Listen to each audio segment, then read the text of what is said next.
Is bitbudha back again with another episode of the Blacks in Cybersecurity podcast. And today we have a very special person, Zaynah, right, who is a SOC analyst at Wix, right? So we just wanted to get her on to ask her a bit about her experience, but I'll let her introduce herself as well. Hi everyone, I am Zaynah Smith-DaSilva, and I currently work as a SOC analyst at Wix, and I've been there for about a year now. Oh, that's sweet. So, firstly, starting, what just got you into cyber in general? Because first of all, being a SOC analyst is a big thing, but then being at Wix is a huge thing as well. So, what just got you into the cyber industry in general? So actually, when I started college, I was a pre-med major because I wanted to be a pediatrician in an emergency room, Mm, and I actually had changed my major to computer engineering at first, mm, but then I figured I wanted something a little more in my lane. So eventually, my guidance counselor told me about the information technology and informatics major of cybersecurity. So I decided to try that out, and I kind of fell in love with it over the years, and that's what I graduated with my bachelor's in. mm. So that's like so cool. And it's amazing how this like one person giving you advice could like kind of change the trajectory of your life pretty much. But no, that's definitely beautiful to hear. So how was your? You said you went to Rutgers. How was your experience there? Yeah, so I went to Rutgers, New Brunswick. We were not in person for a lot of it because of the time period Mm, with COVID and the pandemic. So I probably only spent about my last year, my senior year, in person. mm, But I think I wasn't as negatively affected in terms of the coursework just because it's computer based. I think other majors definitely probably had a harder time, like hands mm, on stuff. yeah. But yeah, I was able to learn a lot, and luckily, I was able to secure an internship that I kept coming back at Fidelity Investments, and that kind of got me into the tech field, and that Wow. actually helped me to secure my current role. Having Mm, that experience working with different technologies and kind of securing systems. mm. But that's so cool. Yeah, because I was just looking at your LinkedIn and the fidelity part definitely stood out to me because like most people should know like Fidelity manages a lot of money. Like if you're trying to make bank, Fidelity is where you go to. So how did you even get inside there in general? Like what was your experience with them as well? So actually, I had applied to a lot of different internships when I was first trying to get in. Mm, Like, I mean a lot, but I heard back from a few, and then Fidelity is the one I actually made it to the final process with. So I did end up working there. I think the first two internships were remote. The last one was kind of hybrid. But after the first internship, I just kind of kept getting invited back, so it was kind of easy to okay. continue to keep working there. And yeah, I got to learn a lot more about different technologies, mostly Linux, which is good because I Uh, think that strengthened the foundation that I'm working on. And I know you have a lot of interest in Linux as well. yeah, Linux is like my love. So I definitely want you to like so let's just act as people who have never been in tech, never heard of Linux, never heard of any of that stuff, right? Could you explain to them what it is and the value of it for someone who doesn't know? Yeah, so Linux is basically an operating system, kind of like we have Windows, we have Mac, and then you have Linux. And basically, there are different distributions of Linux depending on what you want to do. If there's Ubuntu, there's Debian. Personally, for me, the type of Linux I have most experience with is Kali Linux.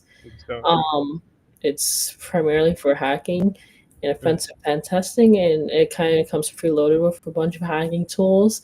And Linux primarily function through the terminal, so you can run different commands, create users, change groups, and mm. kind of navigate throughout the terminal. It's more command line interface based as opposed to other systems like Windows and Mac, where it's more of like a graphical user interface. Mm, yeah. Linux is like it's like a whole world to explore. And you spoke about Kali Linux, which is of course is used by ethical hackers and penetration testers to kind of get into systems. But also, have you tried or heard of what else they got? They got Black Arch, Pentu, and Peer OS. Have you tried those any yet or no? I actually have never tried those. I only have so currently I really only have a virtual machine for Cali since that's Okay. the one I primarily use. But yeah, I never tried those out before. It sounds interesting though. Yeah, definitely check them out. Good luck. They're like Cali on like steroids, pretty much. If you could imagine that Cali is more so user friendly, I feel, because they like show you everything and it's easier to understand. And plus, there's a lot more content about it. Both like Black Arch and Pentu and Period OS is getting better, but they have like I think Cali has like probably around 2,000 tools or something like that. But these other tools have like more, like thousands and thousands and thousands and thousands. But it's a lot more technical and it's a lot more space, right? If you're using a lot of Black Arch and that stuff, it takes like I think like 20 gigs or something. Like it crazy. It's something crazy, but you definitely look into that because I know that you're honestly out of my whole circle. You're probably one of the people who I know the most who's really going deep into like the whole ethical hacking and the penetration testing and all that stuff. Because and could you tell them a bit about the article you sent me? Because you're making articles on Medium, and you sent me one on the EJPT, I believe. So could you just like kind of explain that to people as well? Oh yeah, definitely. So, in terms of me like getting into ethical hacking and stuff, so I've been practicing a lot on platforms like there's the offensive pen testing path on Try Hack Me. I'm about halfway done with that. Wow. I finished the EJBT course, so I should be taking the certification probably in like a week or so. So the EJPT is basically a it's more like an entry level penetration exam, and it kind of just gets you into the swing of things. And so that I created the series EJBT Zero to Hero to kind of help people out that are kind of going through it because the course has, I want to say, about 12 capture the flags challenges that kind of review what you learned. And so I was just walking people through it if they ever got stuck, since there's not really a walkthrough on the site. Mhm. So I go through each of the capture the flags and I kind of demonstrate it. But aside from that, I've definitely been studying pretty hard for penetration testing.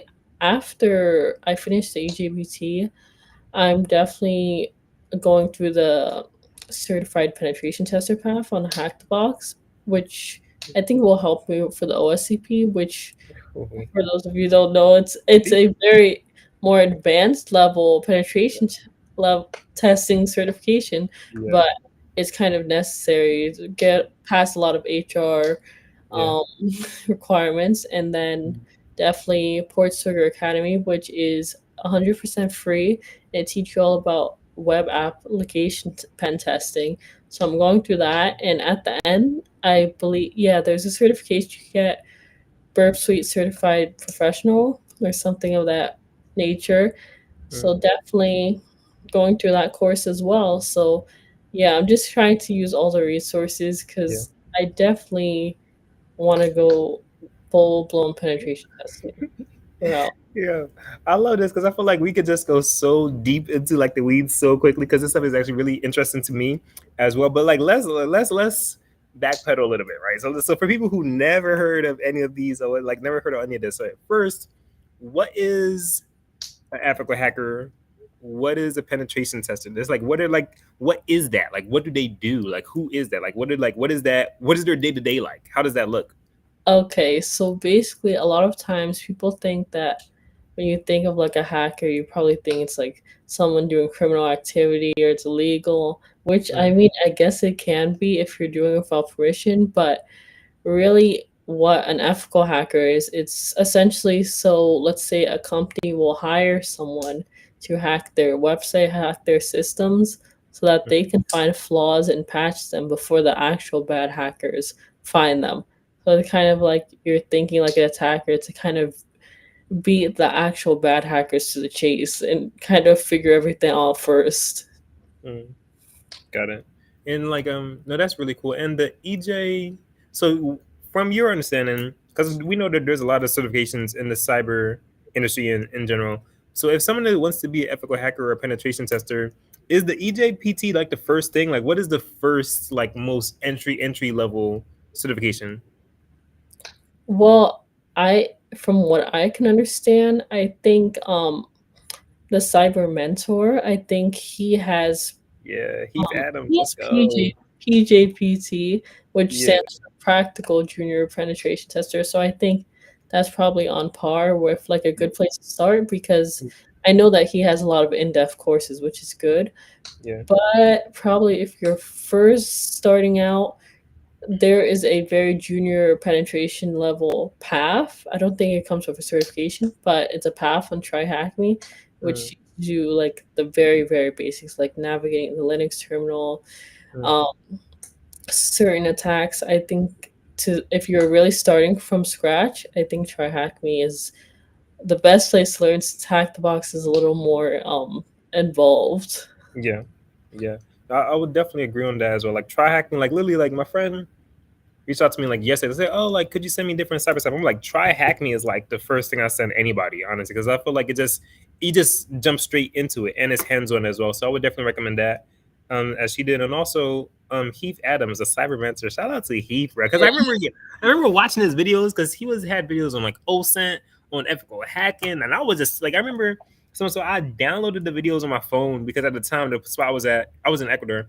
I didn't have access to internet, so I was like watching his videos on like the bus and like just taking notes. So shout out to Heath. I definitely learned a good chunk from him as well. So that's very very cool. And yeah. So how was your experience at Wix been? Like, because we know Wix is like if someone wants to make a website, Wix is like one of the first sites that can help you make a like website. So how was your experience there been so far?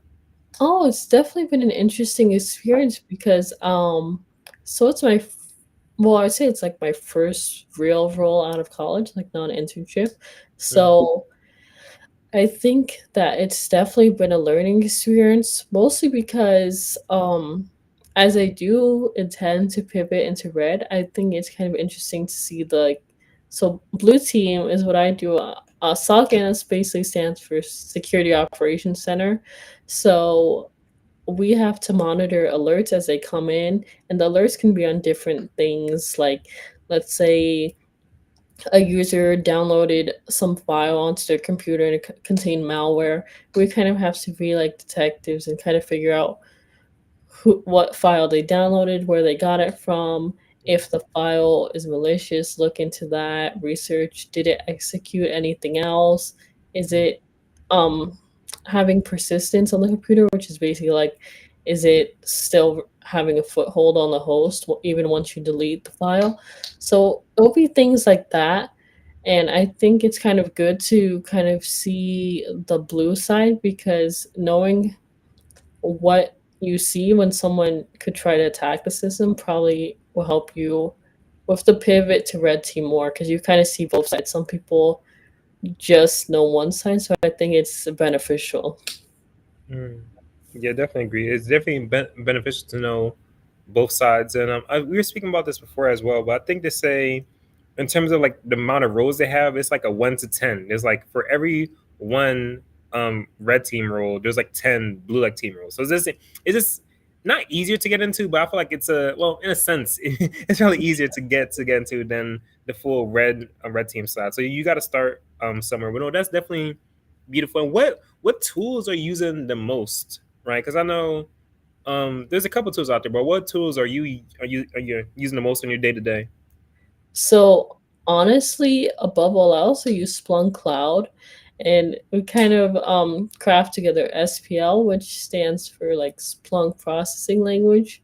Mm, It's used to create queries to kind of parse through the logs and find relevant information that's mm, related to the alert at hand. So I'd say above all else, I really the main tool I use is Splunk because how it works is basically there's different indexes for different tools, but it's all kind of hosted on Splunk. So got you it. don't really need to use that many other tools. I think the only tool other than that I use directly outside of Splunk would be CrowdStrike because they kind of manage the endpoints. If we need to contain a host, we do it through CrowdStrike. And also, we have this feature where we can actually access a host remotely.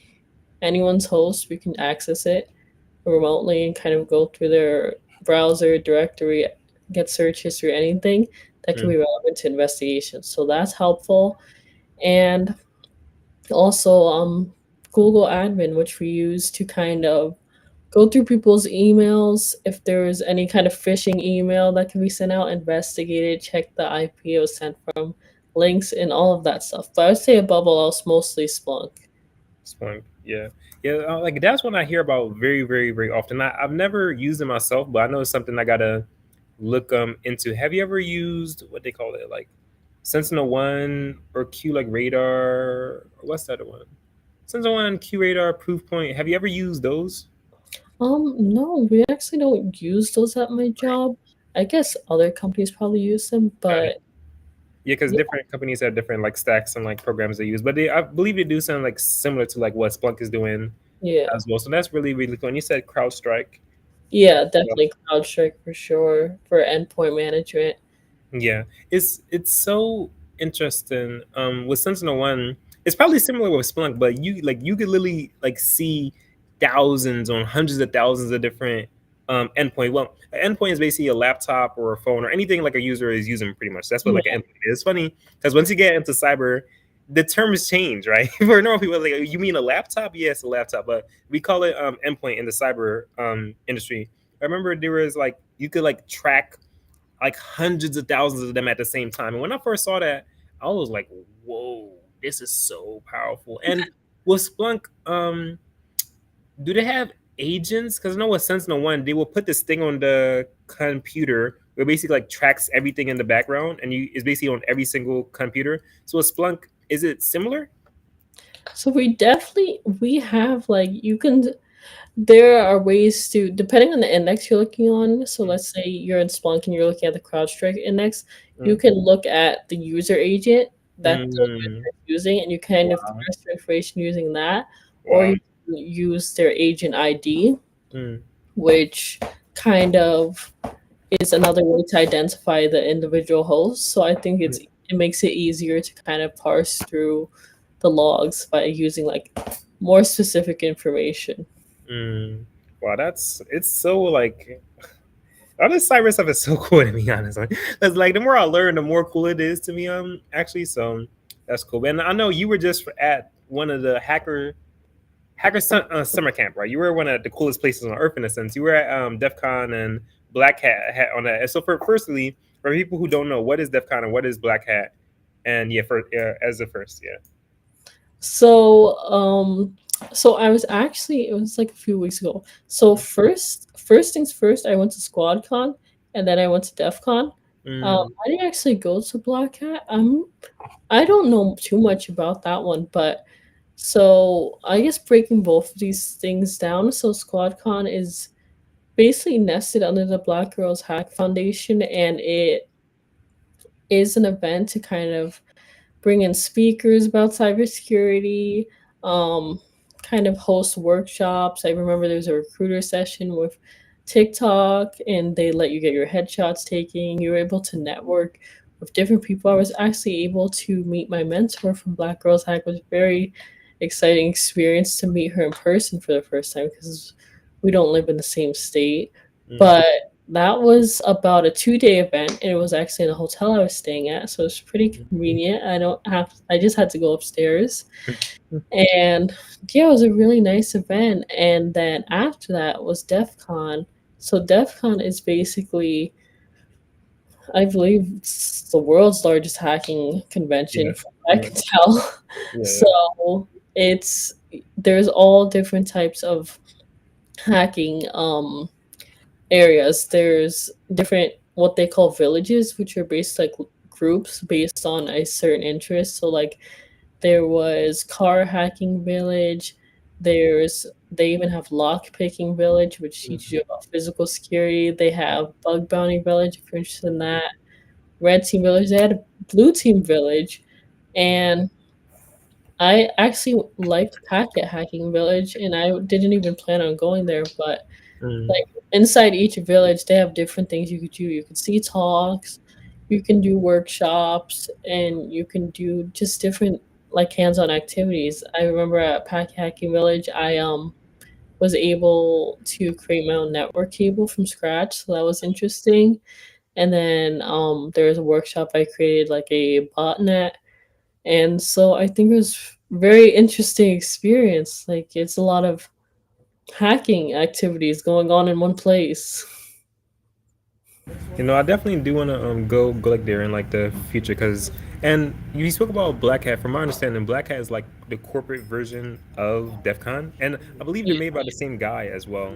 No, but that's definitely super cool. So, and you're in New York, right? So, how is the tech scene over there in general?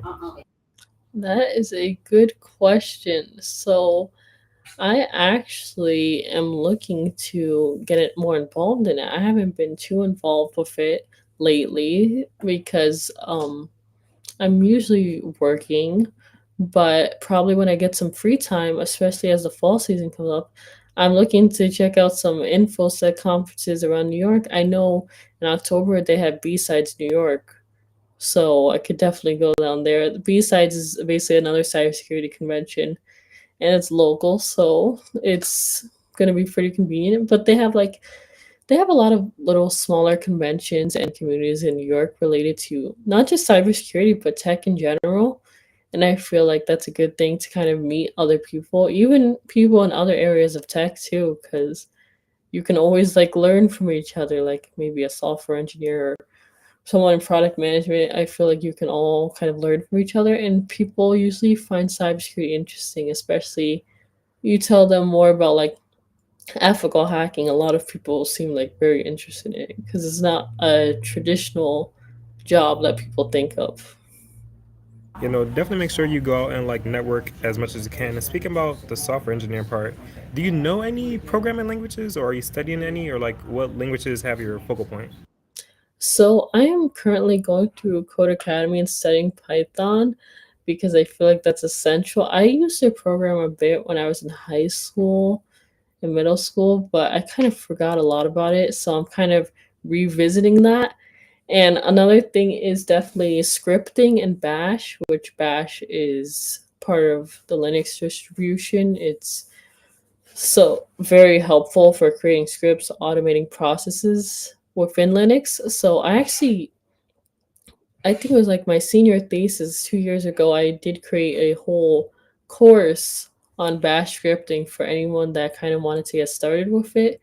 So I would definitely like to just get further in that and kind of get more advanced in bash scripting because I think the distinction that it makes in hacking is you don't always have to be reliant on other people's tools. You can kind of create your own thing, which is helpful, especially if, let's say, you need a tool that doesn't even exist, then you could kind of use, I think, Python and Bash to kind of help you make it.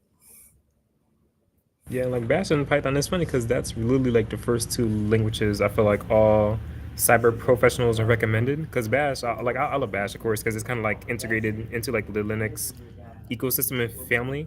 And Python is definitely the most human readable language we have as well. So that's recommended to everybody. So that's cool. But outside of like the programming stuff and the cyber stuff, what do you like to do on your feeling time? If you had a week for free, like what are you doing? To be honest, I'll probably um travel somewhere to, like, that's my favorite thing to do is to kind of get out and just go somewhere else. Like I was in June, I was in Los Angeles for about a week and I loved it. I mean, I love California, of course. And of course I was in Las Vegas about like a few weeks ago for DEF CON and all that. So that was interesting. Probably gonna go. Probably want to go to Japan soon. I've never been there, and I feel like that would be a pretty fun experience. My cousin had gone there a few times, but yeah, I really want to go. So probably sometime in the fall, definitely go to Japan. But if I had a week off, I would just travel somewhere. I wouldn't really want to stay here, and instead I want to like go out and explore somewhere else. Konnichiwa. No, that's cool. Because we're from Japan. I'm actually probably going to be visiting there as well because I was looking into the Linux kernel development space, and a lot of those people are in Japan, or a lot of those summits are in Japan. So I would love to visit there as well. But yeah, what other spaces or countries? So I know you said Japan, but is there any other country that has your focal point or any other culture? And also, have you looked into other like languages? Because if you go to Japan, you don't probably have to know Japanese, but you should like konnichiwa, konnichiwa. You should learn a bit if you're going over there. So definitely, well, I'm half Brazilian, so I've been to Brazil like probably a million times, but so I could speak Portuguese, which is helpful because I do know they have a bit of a cyber scene over there just from people that I've connected with. So that's definitely interesting. I'll be back in Brazil probably later next year. And so other than that, other languages I was looking to learn, I actually, this probably is pretty unconventional, but I actually wanted to learn languages that are associated more with like countries that have large amounts of cybersecurity talent, like hackers, because I feel like if you can learn their to speak their language, you can probably talk to them, or you could like read their forums and get like more information on like how they learn and everything. So I feel like that would be interesting. Well, you definitely got to learn Russian and Mandarin. Honestly, you got to Yeah. learn Mandarin and you got to learn Russian. I know it's like a meme, but though the cyber people over there are really like they're very serious about the stuff over there. So that would definitely be cool. And I didn't know you were Brazilian as well. Like I'm really like just now learning that because I want to travel to Brazil as well because I've been to Ecuador. I want to go to Colombia and Brazil. But you say you know Portuguese, so how do you say I like computers in Portuguese?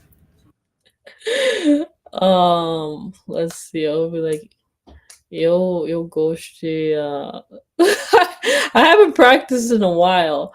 I have to speak it more, but let me think. Like, I really like. I didn't speak it growing up, so I really just learned very recently. Like, I'm talking like within the past year.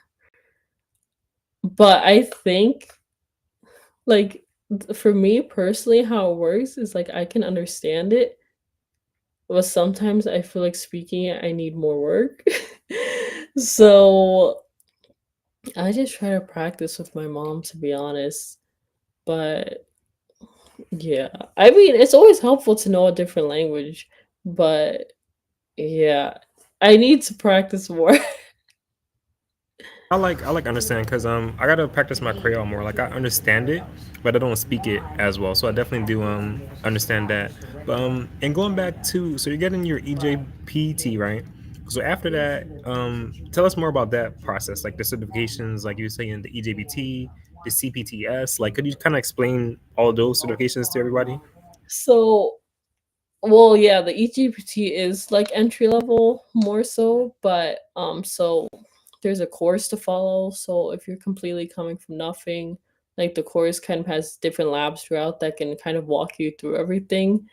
Um, but so after like completing that, so the CPTS, which is a certified penetration tester, is a certification provided by Hack the Box, and I'm pretty sure it's like fairly new.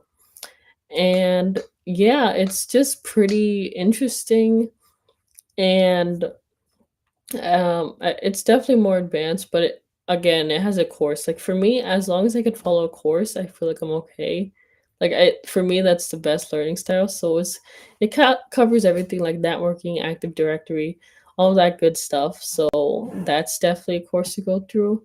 And when you finish that, you can take the exam. But I guess I would primarily use that to prep for my OSCP. But since I already probably finished the course, I might as well take both at that point. And another thing is, yes, Sports Trigger Academy, which is provided by Burp Suite.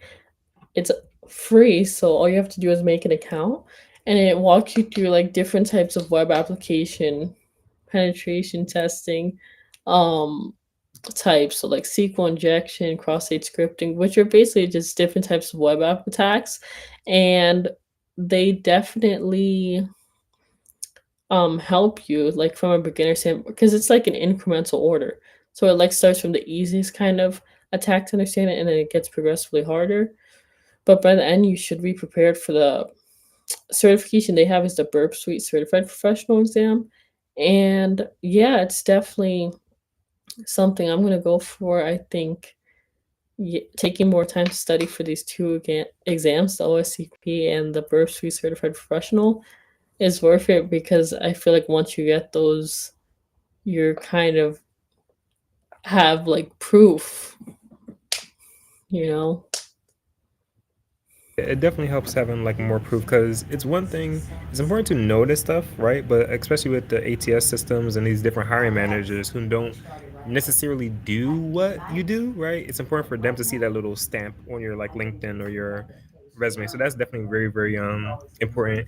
And I saw something I want to ask you about because I feel like you will know. So I saw a meme, right? I'll send you it. I saw a meme, and on the top it was a guy doing web app vulnerabilities, right? And it was like the guy was just having fun with it. And then there was this other guy, he was doing binary exploitation, and he was like struggling, and it was like so hard. So could you kind of explain like the different, well, for like the web app hacking, and then I never got too deep into binary exploitation, but I feel like you probably know a bit more about it. But could you explain like the spectrum of like what stuff is not the easiest because all of this is kind of hard, but what stuff is kind of more entry level in terms of hacking techniques, and what stuff are a bit more complex or high level in terms of hacking techniques?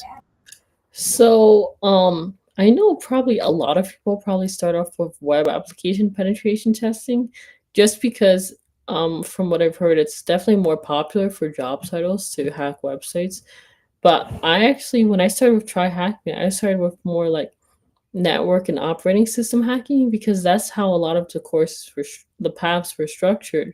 So that would be like things like hacking a Windows device, hacking a Mac device, hacking into Active Directory. So I feel like it I guess it depends on what your goals are, but I would say either operating system hacking or web application penetration testing because I'll admit that I need more work on my web app pen testing because I had put a lot of focus on like hacking operating systems because that's how a lot of these courses, even the EJPT course, it's primarily structured on that. It's like Windows and Linux. So I feel like that's a good foundation, but web app pen testing is definitely important because I think more companies look for that, to be honest, since it's more relevant. But in terms of harder hacking concepts, um, I think I mentioned it. I picked up this book called Hacking the Art of Exploitation. And it talks about the C programming languages and just teaching you like each step and how it applies to hacking devices. But I would say anything that's like if it just sounds more high level, it probably is like reverse engineering, binary exploitation, all of that stuff I haven't really touched yet, but yes, it's just probably good to get a foundation first for the basics and then it'll probably make it easier to understand that cuz I haven't even touched any of that yet, but definitely once you start like with web app pen testing and operating system pen testing, you can gradually work your way up. Yeah, and I think it's interesting. I feel like it's corollary to programming because the higher level languages like Python are easier, but the lower level languages like C are harder, right? But it's like the more low level the language, it's actually higher level because it's actually more difficult, right? So the closer you get to like the CPU, it's like the harder and more complex it gets. So that's very, very interesting. And I want to ask you about like, so I know you're in Black Girls Hack, and you're in these other organizations as well. So could you kind of explain all of them you're in? Because it's like I feel like you're in. It's so funny. Cyber is so interesting. Like everybody is in everything. Like everyone knows everybody. But could you kind of explain your journey with these different these different organizations and what you've gotten from them all? I'm in like a million different groups, so it's kind of hard to keep track of everything because I feel like I kind of partake a little bit in each. Like for example, I'm in women in cybersecurity. That's one group. There's women in cyber jutsu. There's Black Girls Hack. Think there's Latinas in cyber. I'm in that one too. Um, and then there's ones that are not really associated with affinity groups like that I'm in that like are helpful. Like I know the Cyber Mentor has a Discord server that's very active, so I'm in that as well. I'm in the Hack Smarter Discord server, which I'll actually be leading a study group starting next month for the OSCP, so that's gonna be pretty fun to kind of give back. And so each of these communities have their different roles. I think more of the affinity groups, like based on ethnicity or based off gender, like women in cyber and all those, I think they're good because they provide a community. And on top of that, they have a lot of different resources. I remember Women in Cybersecurity had a they have a cyber defense it capture the flag where you there's like a ton of different challenges and on both the blue side and the red side, and I think if you score a certain amount of points you have a chance to win a scholarship. So they provide a lot of opportunities like that. It's pretty helpful, and I'm in their vulnerability disclosure program, which they have you hack their website and kind of disclose if you can find any bugs. And I know that Black Girls Hack has a lot of workshops available, and I think they even have certification vouchers. So you can kind of get discounts on different certifications, and also they have certification training programs.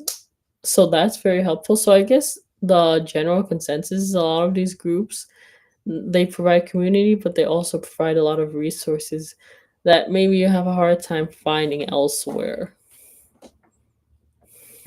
Community is so important. That's one thing I would say has really changed my career and journey tremendously. Because a lot of time I spent like a lot of time I was studying this stuff by myself, right? But when I study in community, there's a lot of different resources that they provide. And I wanted to know your view about because this is a question I always got to ask now, the whole clearances, right? Because we know that there's college, there's certifications, and there's clearances, right?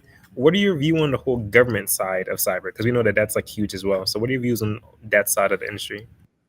So that's actually interesting that you asked that. When I was in college, I kind of toyed with the idea of working for the government, but then I kind of so I think a lot of them.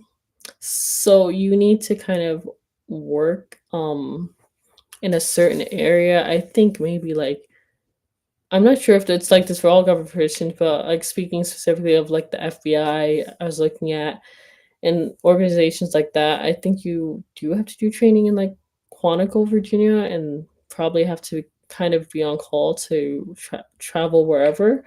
But in terms of what I know about the clearance process, I've never went through it, but I would say it's pretty involved. I don't know how much of this is true, but I do think from what I can tell, I think you have to go through a lie detector test and I think a lot of interviews with like your relatives or like people that you might know.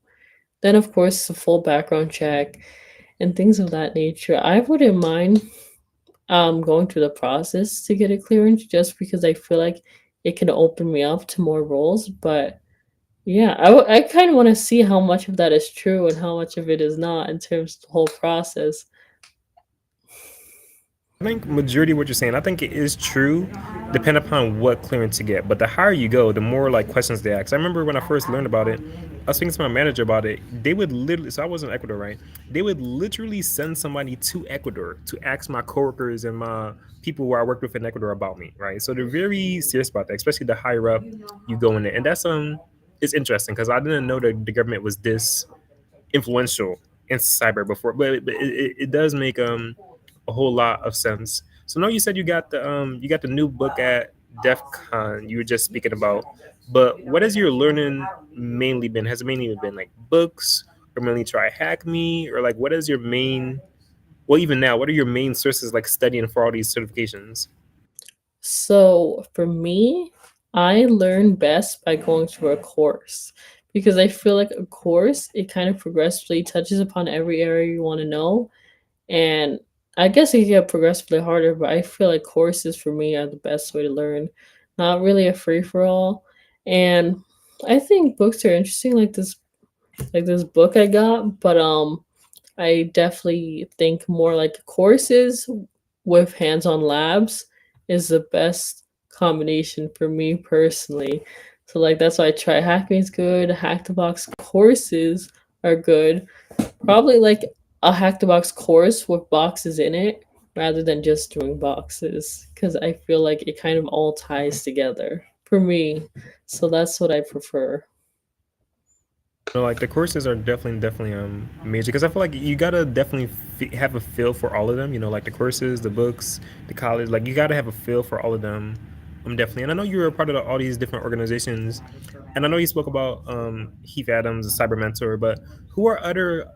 Yeah, speak about your mentors, the people, your teachers. Like who has like poured into you, who kind of helped you go further and further in your cyber journey. So I started kind of taking advantage of in the Hack Smarter Discord, they have coaches that they call them.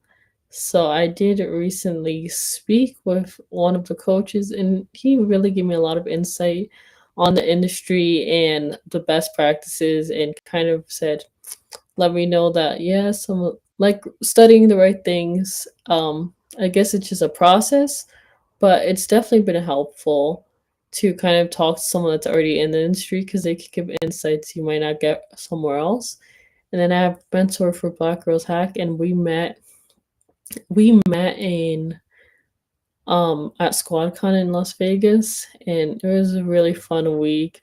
Like being able to hang out with her, and yeah, I think it's just helpful because we kind of help each other out on like different areas, like like of that nature. So I think having a mentor is very important, especially when you're earlier in your career, because they can kind of give you guidance on things that you might not know. And like, I always try to give back. Like, sometimes I'll get like messages on LinkedIn of people that are just probably in college and they're asking like how I got to my position, and I always give feedback or resources that they can try. Yeah, like getting it's like getting poured into and then pouring into other people is like literally like one of the most like therapeutic things, you know. It's definitely a beautiful um thing. And I wanted to ask as well, so I know you have your Medium, I don't know you have your YouTube as well, but could you speak a little bit about personal branding? Because I always see you posting like LinkedIn, which is good, you post the Medium stuff, which is good, and I know you have your YouTube channel. So could you just speak about personal branding and your journey with that, or like where do you the value in it, and where do you see yourself going in terms of personal branding? Yeah, so the Medium blog is doing pretty good. It's all linked on my LinkedIn. So I just do like a whole bunch of write-ups on different capture flags. It's great. And a more popular article I wrote is, I think people really like the create your own home lab. I have one article on how to create your own home lab with Splunk and how to create a hacking home lab. And those are two of my most popular articles. I think a lot of people like to learn from it.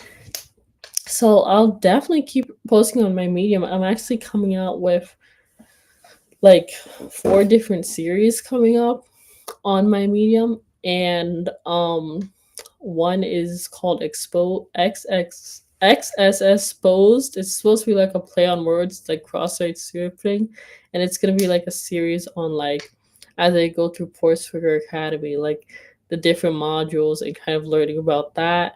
Um, there's another kind of section that I'm working on that's talk about the OSCP zero to hero, kind of documenting me studying for it there. And then there's one on like my home hacking lab, which is actually a project I'm going to work on. But I think in terms of personal branding, I try to post on LinkedIn 2 to 3 times a week if I can, and just trying to kind of grow an audience and see if I can interact with other people in the industry.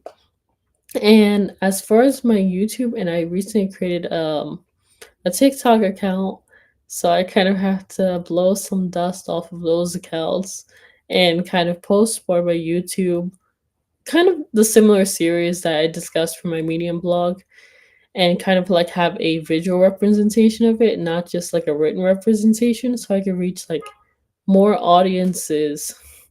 I think the best thing for personal branding is to kind of create your own content because, and also figuring out the algorithm, best times to post, thumbnails. And I know this from my piano page where I did post a few videos. I kind of started fresh with that page, but back then I did have like a lot of videos go viral, so I could kind of test out the algorithm to kind of see what works and what doesn't. But I think that's the most helpful for like personal branding is to constantly like not just post but also have good quality content. So that's what I'm gonna try to start out.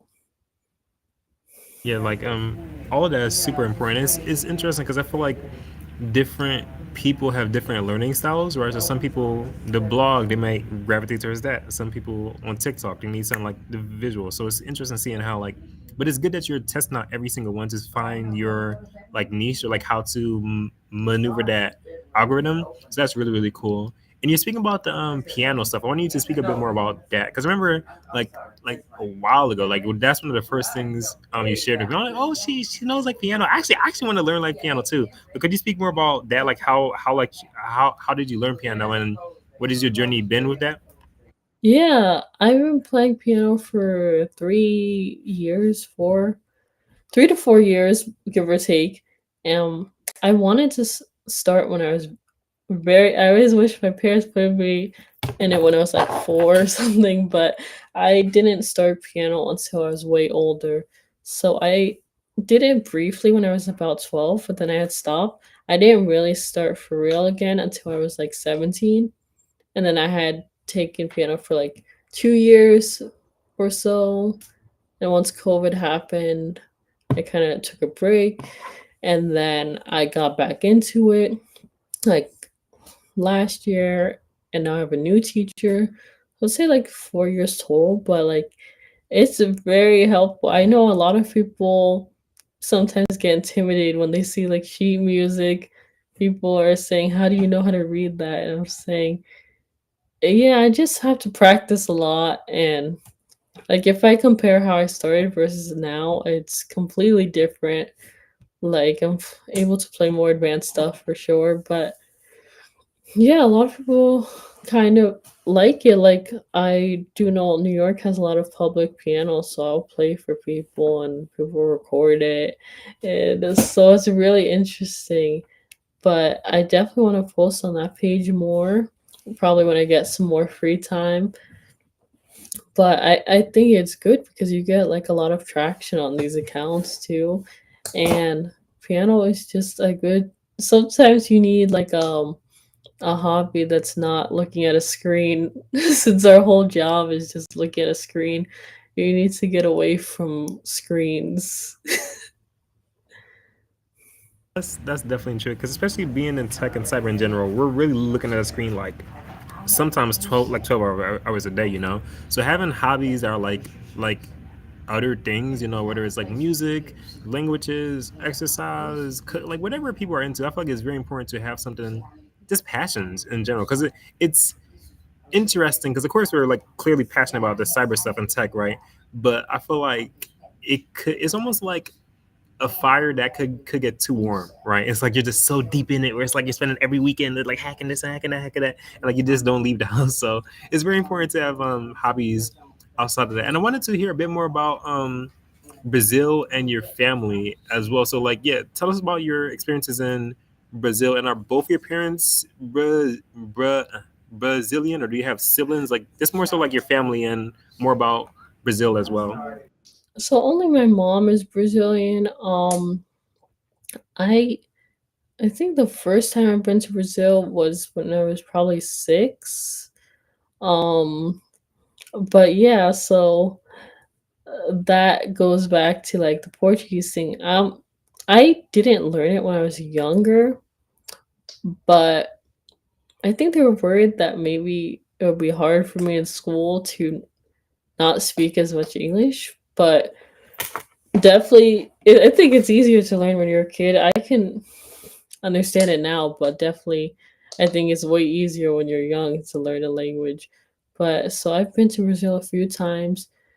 But the part my family is from is Belém, so I know the big part of Brazil that everyone usually thinks about is Rio, with the Christ Redeemer statue, all the beaches, and I've never been to Rio before, so I really want to go next year, probably later. I know my mom's been there multiple times, so I want to go there. I want to go to Carnival, and but yeah, Brazil is getting very popular now. A lot of people like are I don't know if it's trending on TikTok, but a lot of people keep going on Shein and buying like Brazil shirts and like it's trending right now for some reason. But I think that's good because more people kind of promote Brazil, and like I think Brazilians are very friendly because you always have that in common. So I like to meet like other Brazilians, and it's super cool because Brazil is it's a huge country for one, and it's extremely diverse, which I feel like some people don't even know that, which is crazy. But Brazil is very diverse given its history, so it's like there's really no one look, to be honest, for like a Brazilian. I feel like it's a very mixed country, and definitely um I guess I will try to say something in Portuguese so you can hear it. Meu português está muito ruim agora. Eu preciso praticar meu português mais com minha mãe e outras pessoas também. It basically means my Portuguese is pretty bad now. I need to practice more with my mom.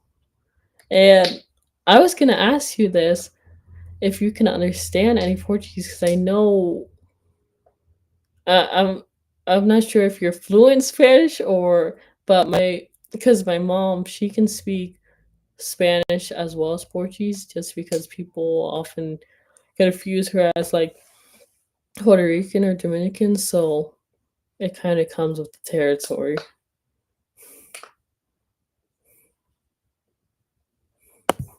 Oh, I think you're muted. Português e espanhol es más cerca. Yo recuerdo yo ver una película en pasado. Es una película para, ¿cómo dice? ¿Cómo dice? Mr. Robot, the película Mr. Robot. But in so yo ver, but it's in Portuguese. But yo pienso it's in español. So I was watching Mr. Robot, and it was in Portuguese. But I'm like, this is Spanish, but it's like they're very close. They're very close. So even when you were speaking, like there was a couple words that are literally the same exact thing in Spanish. So language stuff is so cool. Like, I really want to start making more content in Spanish as well. But that's so cool. And with Brazil, have you ever thought about like moving back there? Because I know now in the states, like cyber is huge, right? Like it's cyber, like DefCon, like it's huge here. But have you ever thought about like when you're a millionaire in cyber, your penetration testing, like in your millionaire, have you ever thought about just going back to Brazil and just kind of like chilling out, or Yeah, I mean, I see if I'll ever move there like full time, but maybe instead, probably I want to like have maybe like a house over there. So and because I do have family over there, so I can have like maybe a house over there, so I could kind of come and go as I please. I think that would probably the best possible. I think that would be the best possible course of action, to be completely honest. But yeah, I mean, it's definitely really a beautiful country. I don't know if I'll live there full time, but I would definitely want to have something. that's like so cool because like going to different cultures, we could just learn like so much, you know. And yeah, so what are your, in terms of like the tools you use, right? All of the like Kali tools, all of the ethical hacking tools. What tools are your favorites out of everything that Kali gives you out of the box? What tools are like, or what section of it is like the most interesting to you in terms of ethical hacking? I'll definitely say the tool probably I use the most and that's most helpful is Metasploit. So Metasploit has like a whole bunch of hacking modules. So it helps like you could see like what version is of FTP is this um operating system running. You can get the version and you can find an exploit just for that version, and it kind of automates the process for you. And even post exportation, it can do that as well. But I feel like Metasploit is really good. I mean, it's also good to know how to do it manually, so I know it both ways. But Metasploit is really good for all of that. Metasploit is probably like the most valued hacking tool I know. That's in like general. So I played around with it a bit more, but speaking to you, I wanted to just like dive back into. I know when I was using Kali, the Wi-Fi hacking stuff was really interesting. Like the like Wi-Fi's and like the Pixie, like all of those like Wi-Fi hacking stuff is really interesting. And have you looked into that any? Because I know you got to get different adapters and USB Wi-Fi stuff. But how far have you gone into the Wi-Fi hacking, or what do you think about that space? Because there's a lot of different space, but personally, that's the space that interests me the most. Yeah. It's it's funny that you mentioned that because I bought like a extra phone because it's this project that I'm gonna work on for my personal brand. 0 Day Zaynah is what it's called, and that's the YouTube and the TikTok. So basically, how it's gonna work is I got this Android phone, and I got a bunch of these other tools like an SD card, a power bank, um, like an antenna for the phone, and it's basically gonna serve as, if you know the game Watch Dogs, like, yeah, it's where he like hacks with a phone. So I'm kind of creating my own version of it. I'm gonna install Termux on the phone and kind of do all of that. That's so cool, and it's cool that you say that because literally I use Termux like all the time. Right now, I'm not using it for anything like super technical. Like you see, I have it. If you guys can see it, yeah. I have Yeah. like Termux installed like on my phone already. But I don't use it for anything super technical now. I mean, I could. I gotta download Kali Linux Net Hunter on it, but right now I just be playing music on it.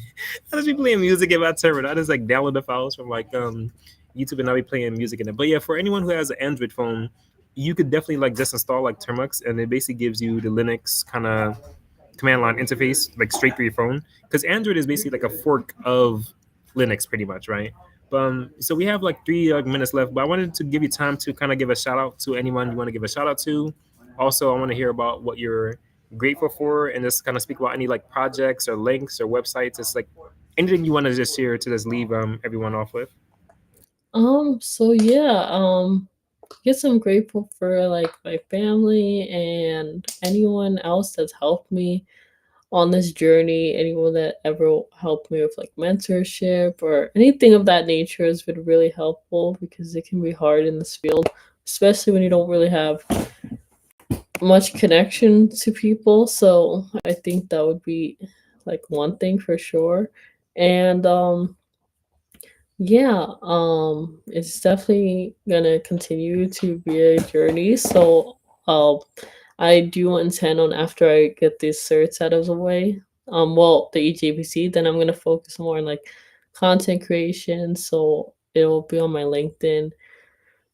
So it'll be my YouTube and my TikTok and my Medium blog, just all of that related to all these different hacking projects and courses for people that want to learn.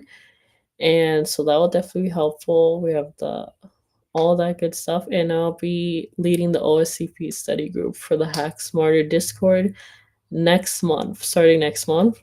So that would be pretty good for everyone that wants to learn more. No, that's like all of that is definitely beautiful. And make sure to send it to me and James so we can put it in the YouTube description as well. All of the links for that. So where do you like? So you told us everything you had planned out, but where do you see yourself? Let's see, in 5 years. Like, give us a visual or like a day in the life of Zaynah, like 5 years from now. Hopefully, I'll be I will at that point I'll be good deep into the ethical hacking as a penetration tester. So fingers crossed. I feel like I should be. And other than that, definitely probably live somewhere else at that point other than the East Coast. And yeah, so I'd say those are the main two things I can think of. That's the and you are on the path. You're pretty much there, honestly. You're pretty much there. Like you're pretty much like on the path. So I'm definitely excited for you, and it's super inspiring towards me because Linux is my love, but also the whole ethical hacking and cybersecurity stuff. That's really my passion as well. So speaking to you, it's like an inspirational